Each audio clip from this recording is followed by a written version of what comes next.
Welcome to the program. It's a great joy and privilege for me to be with you on this program. இந்த நிகழ்ச்சிக்கு உங்களை அன்போடு கூட வரவேற்கிறேன். உங்களோடு கூட இந்த நிகழ்ச்சியில் இணைந்திருப்பதில் நான் மிகுந்த மகிழ்ச்சி அடைகிறேன். Let's bow our heads in prayer. தலைகளை தாழ்த்தி நாம் ஜெபிப்போம். Living Father, we come to you in the name of your Son Jesus. அன்பின் பரலோக பிதாவே, உம்முடைய குமாரனாகிய இயேசு கிறிஸ்துவின் நாமத்தினாலே உம்முடைய சமூகத்திற்கு வருகிறோம்.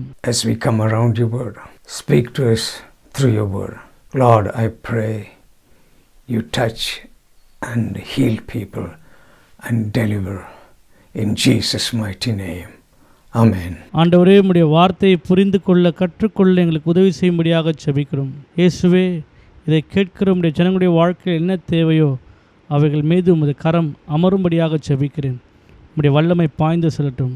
இயேசு கிறிஸ்து நாமத்தில் ஜெபிக்கிறேன் ஜீவ நல்ல பிதாவே. ஆமென். Today we are going to look from Mark chapter 5. இன்றைக்கு நாம் மார்க் எழுதின சுவிசேஷத்தின் புஸ்தகம் 5ஆம் அதிகாரத்திலிருந்து பார்க்க இருக்கிறோம். Verses 21 to 24 and then 35 to 43. வசனம் 21 24 வரையிலும் அதைத் தொடர்ந்து 35 43 வசனம் வரை. Mark chapter 5 verse 21. Now when Jesus had crossed over again by boat to the other side, a great multitude gathered to him, and he was by the sea. Mark 5:21 வசனம். இயேசு படவில் ஏறி மறுபடியும் இக்கரைக்கு வந்து கடலில் இருந்தபோது திரளான ஜனங்கள் அவரிடத்தில் கூடி வந்தார்கள். And behold, one of the rulers of the synagogue came, Jairus by name, and when he saw him, he fell at his feet and begged him earnestly, saying, My little daughter lies at the point of death. Come and lay your hands on her, that she may be healed, and she will live. 22 வசனம். அப்போது ஜெப ஆலய தலைவரில் ஒருவனாகிய யவீரு என்பவன் வந்து அவரை கண்டவுடனே அவர் பாதத்தில் விழுந்து, என் குமாரத்தி மரண அவஸ்தைப்படுகிறாள், அவள் ஆரோக்கியம் அடையும்படிக்கு நீர் வந்து அவள் மேல் உமது கைகளை வையும், அப்பொழுது பிழைப்பாள் என்று அவரை மிகவும் வேண்டிக் கொண்டான். So Jesus went with him, and great multitude followed him and thronged him. 24 வசனம். அவர் அவனுடனே கூட போனார், திரளான ஜனங்கள் அவருக்கு பின் சென்று அவரை நெருக்கினார்கள். Here we see in this portion of scripture two miracles happening. இந்த வேத பகுதியிலே நாம் பார்த்தோம், இங்கே 2 அற்புதங்களை ஆண்டவர் செய்திருக்கிறார். Jairus, one of the rulers of the synagogue, comes to Jesus. யவீரு ஜெப ஆலயத்தின் தலைவனாய் இருக்கிற அவர் ஆண்டவராகிய இயேசுவிடத்திலே வந்து இருக்கிறார்.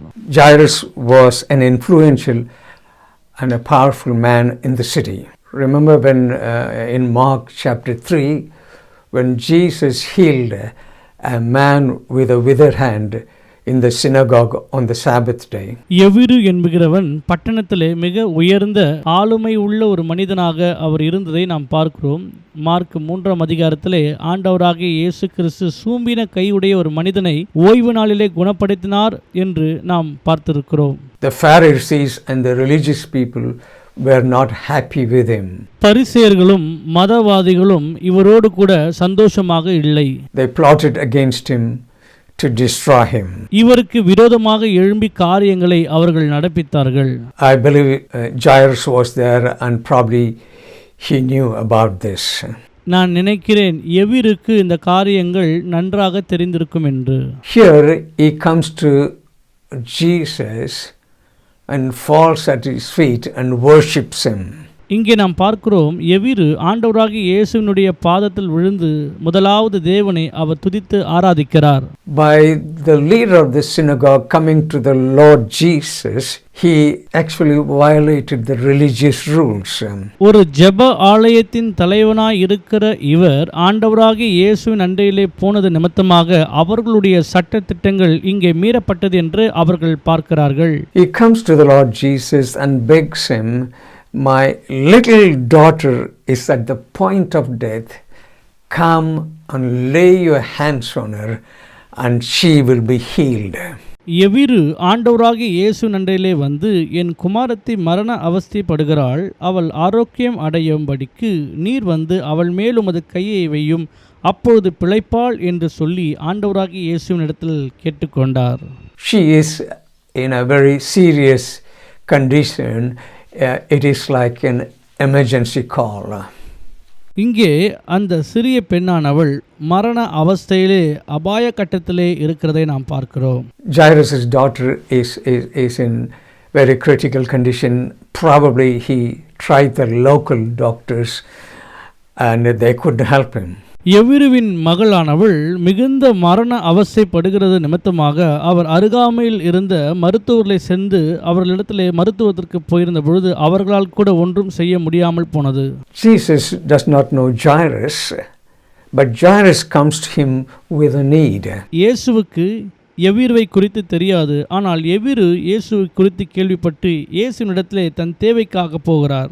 But here we see the Lord Jesus goes with him more readily to meet his need. ஆண்டவராகிய இயேசு கிறிஸ்து இந்த இடத்திலே தயாராகி எவிருவின் தேவையை சந்திக்கும்படியாக உடனே அவர் புறப்படுகிறதை இங்கே பார்க்கிறோம். This clearly shows that God is really interested in meeting our needs. பார்க்கும்பொழுது தேவன் நம்முடைய தேவைகளை சந்திப்பதில் மிகவும் உற்சாகம் உள்ளவராய் இருக்கிறார். பிரியமானவர்களே, In the scripture we see as Jesus was going towards Jairus' house, great multitude followed him and thronged him. வசனத்திலே நாம் பார்க்கிறோம், ஆண்டவராகிய இயேசு கிறிஸ்து எவிருவின் வீட்டுக்கு செல்லுகிற அந்த வழியிலே திரளான கூட்ட ஜனங்கள் அவரை சுற்றி நெருக்கி இருக்கிறார்கள். In between verses 25 and 34 we see an interruption and a delay. வசனங்களில் நாம் பார்க்கும்பொழுது 25ஆம் வசனத்திலிருந்து 34ஆம் வசனம் வரைக்கும் பார்க்கும் பொழுது இடையிலே சில தடுக்கல்களும் சில தாமதங்களும் ஏற்பட்டிருக்கிறது. Here a woman with an issue of blood who is in a very desperate condition comes to the Lord Jesus and he reaches out and touches him. மத்தியிலே 12 வருடமாய் பெரும்பாடு உள்ள ஒரு ஸ்திரீ ஆண்டவராகிய இயேசு கிறிஸ்து அண்டையிலே வந்து அவருடைய வஸ்திரத்தின் ஓர தொங்கலை தொட்டதை நாம் பார்க்கிறோம். She was in this condition and the Lord Jesus Christ is engaged in a conversation with this woman. ஆண்டவராகிய இயேசு கிறிஸ்து ஏற்கனவே ஒரு வேலையாக அவர் போய்க்கொண்டிருக்கிற வேளையில் இந்த ஸ்திரீயோடு கூட அவர் பேசுகிறதையும் நாம் இங்கே பார்க்கிறோம். Probably Jairus is very restless and he knows that his daughter is at a point of death and the Lord Jesus needs to be there as a case of urgently.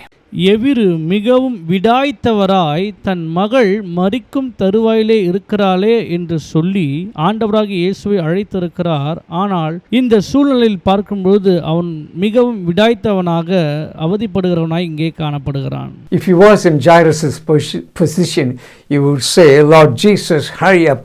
My daughter is in serious condition. வேளை நாம் எவிருவின் இடத்தில் இருந்திருப்போம் என்றால், இயேசுவே மிக சீக்கிரமாய் வாரும், என்னுடைய மகள் மரிக்கும் தருவாயிலே இருக்கிறார் என்று நாம் சொல்லியிருப்போம். If you look at it medically, the woman with the issue of blood could wait for the next day. இந்த வேத பகுதியை நாம் சற்று தியானித்திருப்போம் என்றால் இந்த பெரும்பாடு உள்ள ஸ்திரீ கொஞ்சம் அமைதியாக காத்திருந்திருக்கலாம். பிரியமானவர்களே, But Jairus' daughter is in a critical condition. Every minute matters to Jairus. ஆனால் எவிருவின் மகள் அப்படி அல்ல. ஒவ்வொரு தாமதிக்கும் ஒவ்வொரு நிமிடமும் மரண அவஸ்தையில் இருக்கிறது மிகவும் கொடுமையான ஒன்று. Lord Jesus is being delayed going to Jairus' house. ஆண்டவராகிய இயேசு எவிருவின் வீட்டுக்கு சற்று தாமதமாக தான் செல்லுகிறார். This woman with the issue of blood has been completely healed. இந்த பெரும்பாடு உள்ள ஸ்திரீ முழுவதுமாய் சுஸ்தமாக்கப்பட்டவளாய் இங்கே காணப்படுகிறாள். Verse 35 we see, while he was still speaking, some came from the ruler of the synagogue's house who said, your daughter is dead. Why trouble the teacher any further?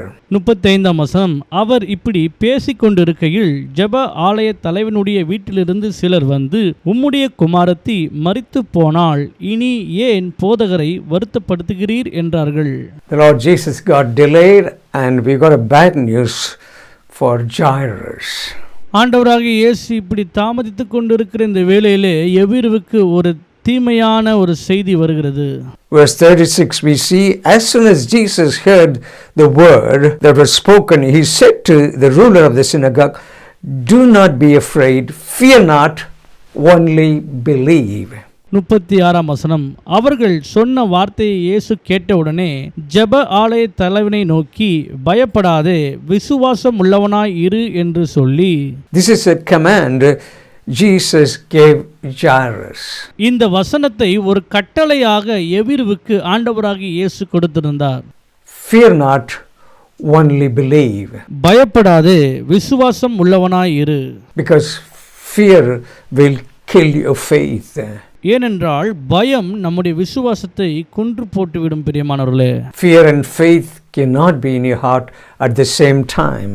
பயமும் விசுவாசமும் ஒரே நேரத்தில் நம்முடைய இருதயத்தில் இருக்க முடியாது. Verse 37, and he permitted no one to follow him except Peter, James and John, the brother of James. 37ஆம் வசனம், பேதுருவையும் யாக்கோபையும் யாக்கோபின் சகோதரன் யோவானையும் தவிர வேறு ஒருவரும் தம்மோடு வருகிறதற்கு இடம் கொடாமல். Verse 38, then he came to the house of the ruler of the synagogue and saw a tumult and those who wept and wailed loudly. 38ஆம் வசனம், ஜெப ஆலய தலைவனுடைய வீட்டில் வந்து சந்தடியையும் மிகவும் அழுது புலம்புகிறவர்களையும் கண்டு. See, in the natural the situation has gone worse. அங்கே இருந்ததான இயற்கையான சூழ்நிலை மிகவும் மோசமாய் சென்று கொண்டிருக்கிற அந்த தருவாயிலில், if you are a doctor, you will give priority to attend the more serious person, but here in this case the Lord Jesus Christ attended to the woman with the issue of blood. As a result, he was delayed. நாம் ஒருவேளை ஒரு மருத்துவராக இருப்போம் என்றால், எவர் ஒருவர் மிகவும் கவலைக்கிடமாக இருக்கிறார்களோ, சிகிச்சைக்காக காத்திருக்கிறார்களோ, அவர்களை சென்று முதலாவது சந்தித்து பின்பதாக மற்றவர்களை போய் சந்தித்து சுகமாக இருப்போம். ஆனால் ஆண்டவராகிய இயேசு கிறிஸ்து முதலாவது பெரும்பாடு உள்ள ஸ்திரீக்கு சுகத்தை கொடுத்து விட்டு பின்பதாக இங்கே தாமதமாக போகிறார். Even though Lord Jesus was late, nothing is too hard for God. ஆண்டவராகிய இயேசு கிறிஸ்து தாமதமாய் போனது நிமித்தமாக தேவனுக்கு மற்ற எந்த காரியமும் கடினமானது அல்ல. Sometimes God's delay is not denial. சில நேரங்களில் தேவனுடைய தாமதம் நம்மை தவிர்ப்பது அல்ல. God does not work to our schedule. God's timing is always perfect.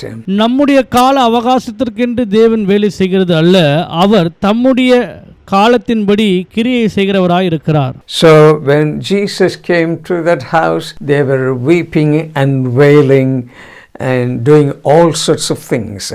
ஆண்டவராகிய இயேசு கிறிஸ்து தாமதமாய் அந்த வீட்டிற்கு வந்த பொழுது அங்கிருந்த ஜனங்கள் அழுது புலம்பி மற்ற சடங்கு காரியங்கள் எல்லாம் செய்து கொண்டிருந்தார்கள். Verse 39, when he came in, he said to them, why make this commotion and weep? The child is not dead, but sleeping. 39ஆம் வசனம், உள்ளே பிரவேசித்து நீங்கள் சந்தடி பண்ணி அழுகிறது என்ன? பிள்ளை மரிக்கவில்லை, நித்திரையாய் இருக்கிறாள் என்றார். Verse 40, they laughed him to scorn, but when he had put them out, he takes the father and mother of the child with his disciples and entered where the child was lying. 40ஆம் வசனம், அதற்காக அவரை பார்த்து நகைத்தார்கள். எல்லாரையும் அவர் வெளியே போக பண்ணி பிள்ளையின் தகப்பனையும் தாயையும் தம்மோடு வந்தவர்களையும் அழைத்து கொண்டு பிள்ளை இருந்த இடத்தில் பிரவேசித்து. Verse 41, then he took the child by the hand and said to her, Talitha cumi, which is translated, little girl, I say unto you, arise. 41ஆம் வசனம், பிள்ளையின் கையை பிடித்து தலித்தாகுமி என்றார். அதற்கு சிறு பெண்ணே எழுந்திரு என்று உனக்கு சொல்லுகிறேன் என்று அர்த்தமாம். He speak to the little girl in Aramaic, little girl, arise. இயேசு அந்த சிறு பெண்ணிடத்திலே அராமிக் மொழியிலே சிறு பெண்ணே எழுந்திரு என்று சொல்லி சொன்னார். He didn't say anything special. Probably this is what she would have heard from her parents every morning to wake her up, to go to school or get ready for things. ஆண்டவராகிய இயேசு விசேஷ விதமான வார்த்தைகள் ஒன்றுமே சொல்லவில்லை. சிறு பெண்ணே எழுந்திரு என்று சொன்னார். இதைத்தான் அந்த பிள்ளையினுடைய தகப்பனும் தாயும் ஒவ்வொரு நாளும் அந்த பிள்ளையினிடத்திலே பள்ளிக்கு செல்ல வேண்டும், நீ எழுந்திரு என்று சொல்லியிருப்பார்கள். What happens here in verse 42? Immediately the girl arose and walked, for she was 12 years of age, and they were overcome with great amazement. அதிலே 42ஆம் வசனத்திலே உடனே அந்த சிறு பெண் எழுந்து நடந்தாள், அவள் 12 வயதுள்ளவளாய் இருந்தாள், அவர்கள் மிகுந்த ஆச்சரியப்பட்டு பிரமித்தார்கள். Here we see a miracle and the death is defeated. இங்கே நாம் பார்க்கிறோம் ஒரு மாபெரும் அற்புதமும் மரணம் இந்த இடத்திலே தோற்கடிக்கப்பட்டதாய் இருக்கிறது. Because the creator was on the scene. ஏனென்றால் திரையிலே சரியான காட்சியானது அமைக்கப்படுகிற ஒரு சூழ்நிலை இதுதான். In John chapter 1 and verse 3 we see all things were made by him, and without him was not anything made that was made. In him was life. யோவானுக்கு எழுதின சுவிசேஷத்தின் புஸ்தகம் 1ஆம் அதிகாரம் 3ஆம் வசனம், சகலமும் அவர் மூலமாய் உண்டாயிற்று, உண்டானது ஒன்றும் அவரை அல்லாமல் உண்டாகவில்லை. He said, I am the way, the truth and the life. இயேசு சொல்லுகிறார், நானே வழியும் சத்தியமும் ஜீவனுமாய் இருக்கிறேன் என்று. He said, I am come that you might have life and life more abundantly. நான் உங்கள் வாழ்க்கையில் வருகிறபடினாலே நீங்கள் ஜீவனை அடைந்து அபரிவிதம் அடைவீர்கள் என்று கர்த்தர் சொல்லுகிறார். He said, because I live, ye shall live also. நான் ஜீவன் உள்ளவராய் இருக்கிறது போல நீங்களும் ஜீவன் உள்ளவராய் இருப்பீர்கள் என்றார். He said, I am the resurrection and the life. He that believeth me, though he were dead, yet shall he live. நானே உயிர்த்தெழுதலும் ஜீவனுமாய் இருக்கிறபடினாலே என்னை விசுவாசிக்கிறவன் மரித்தாலும் பிழைப்பான் என்று இயேசு சொன்னார். He said, he whosoever liveth and believeth in me shall never die. எனக்குள்ளாய் வாழுகிற ஒவ்வொருவரும் ஒருபோதும் மரிப்பதில்லை என்று இயேசு சொன்னார். Here this girl was raised from the death. இங்கே நாம் பார்க்கிறோம் பிரியமானவர்களே, மரித்திருந்த இந்த சிறு பெண் இப்பொழுது உயிரோடு கூட எழுந்து விட்டாள். And probably, the parents, everyone were very happy.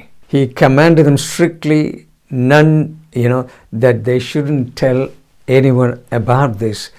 And he instructed them to give her something to eat.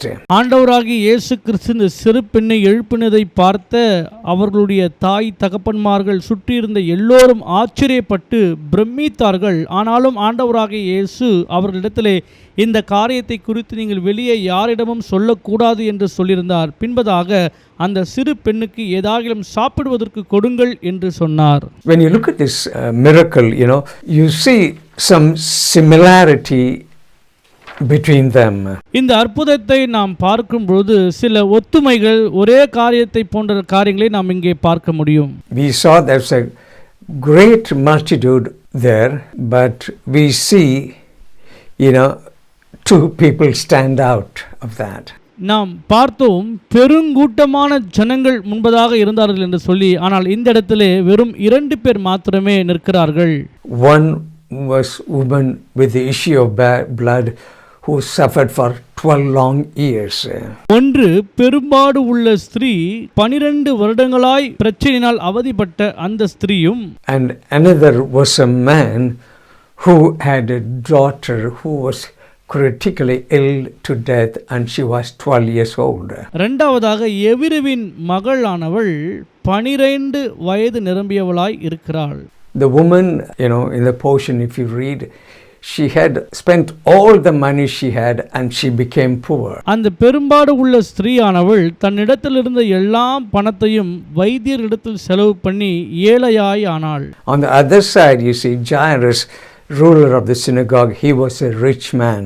மறுபக்கத்திலே நாம் பார்க்கும்போது ஜெப ஆலயத்தினுடைய தலைவனானவர் மிகவும் செல்வந்தனாய் காணப்படுகிறார். Because she had this issue of blood problem, she was not allowed to mix with the people. பெரும்பாடு உள்ள ஸ்திரீயின் வாழ்க்கையில் அந்த பிரச்சனை இருந்தபடினாலே அவள் மக்களை விட்டு எப்போதும் விலக்கி வைக்கப்பட்டவளாய் இருந்தாள். But Jairus played a prominent role in the society. ஆனால் எவிரு மிக உயர்ந்த அந்தஸ்து படைத்தவராய் நகரத்திலே காணப்பட்டார். This lady with the woman with the issue of blood was rejected from the synagogue and rejected from going to the temple. இந்த 12 வருடமாய் உதிரப்போக்கில் இருந்த பெரும்பாடு உள்ள ஸ்திரீயானவள் ஜெப ஆலயத்தை விட்டும் ஆராதனையிலிருந்தும் ஒதுக்கப்பட்டவளாய் காணப்படுகிறாள். On the other side, if you see, the man was the leader of the synagogue and he played a prominent role in the synagogue. மறுபுறத்திலே ஜெப ஆலயத்தினுடைய தலைவன் மிக உயர்ந்த ஒரு ஸ்தானத்திலே அவர் இருக்கிறதையும் நாம் இங்கே பார்க்கிறோம். Woman with the issue of blood, she was lonely and she cannot mix with people. On the other side, you see Jairus, he had a reputation in the society. ஒரு புறத்திலே பெரும்பாடு உள்ள ஸ்திரீ எல்லா சமூகத்தாலும் ஒதுக்கப்பட்டவளாக ஆலயத்துக்கு வரக்கூடாதபடிக்கு தடை செய்யப்பட்டவளாய் இருக்கிறாள். மறுபுறத்திலே எவிரு ஜெப ஆலயத்தினுடைய தலைவன் மிகுந்த உயர்ந்த அந்தஸ்திலே காணப்படுகிறார். One reached out and touched Jesus, another Jesus reached out and touched her. ஒரு புறத்திலே ஸ்திரீயானவள் அவள் கடந்து போய் இயேசுவை தொடுகிறார். மறுபுறத்திலே இயேசு கடந்து வந்து இவனை தொடுகிறதை பார்க்கிறோம். Both were desperate people in desperate need of touch of the Lord Jesus. இங்கே காணப்படுகிறதான இந்த 2 பேரும் அவநம்பிக்கை உள்ளவர்களாகவும் ஆண்டவராகிய இயேசு கிறிஸ்துவின் தொடுதலுக்காக மிக வாஞ்சையாய் காத்திருக்கிறவர்களாய் காணப்படுகிறார்கள். We see in both cases faith we see is necessary. இந்த 2 பேருடைய வாழ்க்கையிலும் நாம் பார்த்தோம், விசுவாசம் என்பது மிகவும் வேண்டியதாக காணப்படுகிறது. In situation, in his circumstances, how desperate are you for the touch of God? உங்களுடைய வாழ்க்கையின் சூழ்நிலையில் நீங்கள் எவ்வளவு தீவிரமாய் ஆண்டவருடைய தொடுதலுக்காக காத்திருக்கிறீர்கள். Here we see that our capacity to experiencing the power and the presence of God is directly proportional to the level of our desperation for God.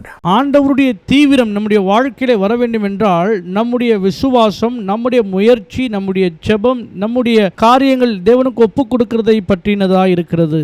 As I said, in this portion of scripture we looked at, you see the touch of the Lord Jesus Christ. இந்த வேத பகுதியிலே நாம் பார்த்திருந்தோம் ஆண்டவராகிய இயேசு கிறிஸ்துவினுடைய தொடுதலை குறித்து. Do you want Lord Jesus Christ to touch you tonight? இந்த நாளிலே ஆண்டவராகிய இயேசு கிறிஸ்து உங்களை தொட வேண்டும் என்று நீங்கள் விரும்புகிறீர்களா? The touch of Jesus is a touch of love. ஆண்டவராகிய இயேசு கிறிஸ்துவின் தொடுதல் என்பது அன்பின் தொடுதல். The touch of Jesus is touch of healing. இயேசுவின் தொடுதல் என்பது சுகத்தின் தொடுதல். The touch of Jesus is a touch of life. இயேசு கிறிஸ்துவின் தொடுதல் என்பது ஜீவனின் தொடுதலாய் இருக்கிறது பிரியமானவர்களே. The touch of Jesus is a touch of power.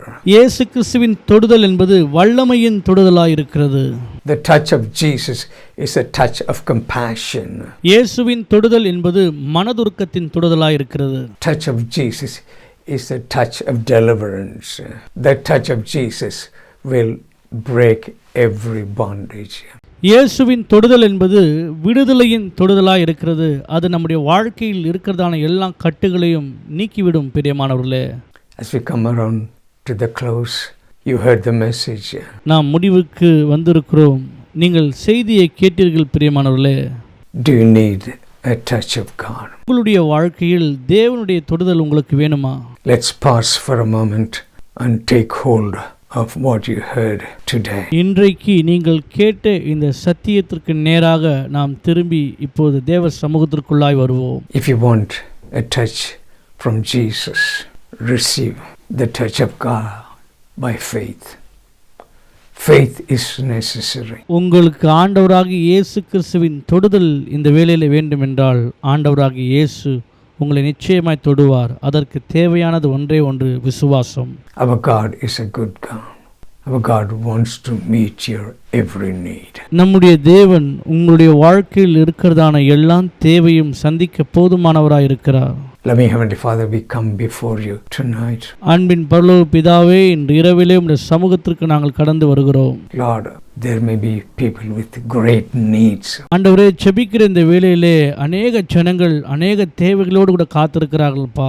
Family situations, work situations, marriage situation, health situation. They need a touch from you. வேலையிலும் திருமண வாழ்க்கையிலும் பொருளாதாரத்திலும் எல்லா சூழ்நிலைகள் மோசமாக இருக்கிற இந்த வேளையிலே தேவனுடைய ஒரு தொடுதல் உம்முடைய ஜனங்களுக்கு வேண்டும். You are the same yesterday, today and forever. I pray right at this moment, touch and meet their every need. Let them experience the touch of the Lord Jesus Christ. In Jesus' mighty name I pray. Amen. இயேசுவே, நீர் நேற்றும் இன்றும் என்றும் மாறாதவராயிருக்கிறீர். உம்முடைய ஒரு தொடுதல் உம்முடைய ஜனங்களுடைய வாழ்க்கையில் காணப்படுகிற எல்லா பிரச்சனைகளும் போராட்டங்களும் நீக்கக்கூடியதாக இருக்குது. ஆண்டவரே, உம்முடைய ஜனங்களுடைய வாழ்க்கையை நீங்கள் சுகமாக்குங்க. பலனற்றிருக்களை கர்த்தர் பலப்படுத்துங்க. உம்முடைய திருநாமத்தை மேம்படுத்துங்க. இயேசுவின் நாமத்தில் செபிக்கிறோம் ஜீவனுள்ள நல்ல பிதாவே. ஆமேன். We will see you in our next program. Thank you and God bless you. உங்களை அடுத்த ஒரு நிகழ்ச்சியிலே சந்திக்கிறேன். நன்றி. கர்த்தர் உங்களை ஆசீர்வதிப்பாராக.